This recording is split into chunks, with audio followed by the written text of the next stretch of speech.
Help me reach 1,000 subscribers. Please like the video and share your thoughts in the comments. My name is Jason, and I've been married to Laura for 9 years. Our life together was steady, not perfect but comfortable. I trusted her completely, and I assumed she felt the same about me, until one evening shattered that certainty. It was a Tuesday night. I was at the office working late when Laura called. Her tone was casual, almost dismissive. "Hey, I'll be a little late tonight. Just dinner with my boss," she said. I froze for a moment. Dinner with her boss? I forced myself to stay calm. "Okay, what time?" I asked, trying to keep my voice steady. "Nothing major, probably around 7, she replied lightly. I didn't argue, but the unease started gnawing at me the instant I hung up. There was something in her tone, a subtle detachment, that made me question everything I thought I knew. By the time she returned home around 9, I was pacing the living room, my chest tight with tension. Laura stepped in, smiling as she set her bag down, but I couldn't return her cheer. "How was dinner?" I asked carefully. She laughed lightly. "Fine. Just business stuff. You know how it is." I repeated her words silently in my head, a mix of disbelief and frustration rising. "Fine, just business stuff? You expect me to believe that?" I said, my patience thinning. Her smile faltered. "Jason, what are you talking about? It was literally just dinner with my boss. You're overthinking this."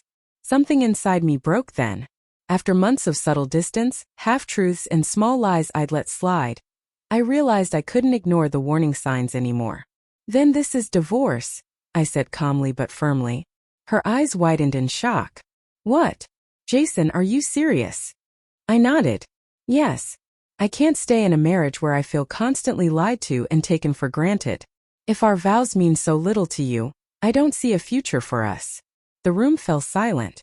Laura sank onto the couch, burying her face in her hands. I could see tears forming, but I stayed still, saying nothing further. I wasn't angry. I wasn't shouting. I was simply stating a truth I had finally accepted. "Jason, it really was just dinner," she whispered, voice trembling. "I swear I didn't drink much. We only talked about work." I wanted to believe her, part of me craving forgiveness, the urge to brush it off like I had with smaller incidents before. But I knew this wasn't about one dinner. It was about trust, honesty, and the accumulation of doubts I could no longer ignore. I replied quietly, "It's not about the dinner. It's about how we got here, how distant we've become. I've tried to address it, but nothing has changed. I can't keep doing this." Her lips quivered. "Please, Jason. We can work on this. I can explain everything. I never meant to hurt you." I shook my head slightly. "I've heard that before. Words aren't enough anymore. Actions matter. And your actions, the distance, the secrecy, they've already made this decision for us." For hours we sat in silence, both trying to process what had just happened. It wasn't dramatic or explosive, just painfully quiet. I realized that sometimes ending a marriage isn't about anger or hatred. It's about recognizing that two people have grown apart, and staying together only prolongs the inevitable pain. By the next morning we agreed to separate, at least temporarily, to give ourselves the space to reflect.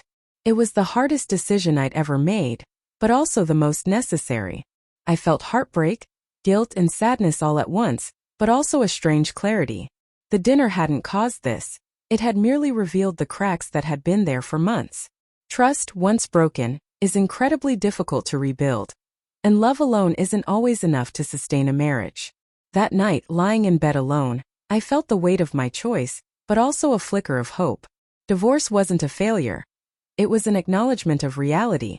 A chance to pursue a life where honesty and respect are not negotiable. Sometimes the hardest words you speak are the ones that finally set you free.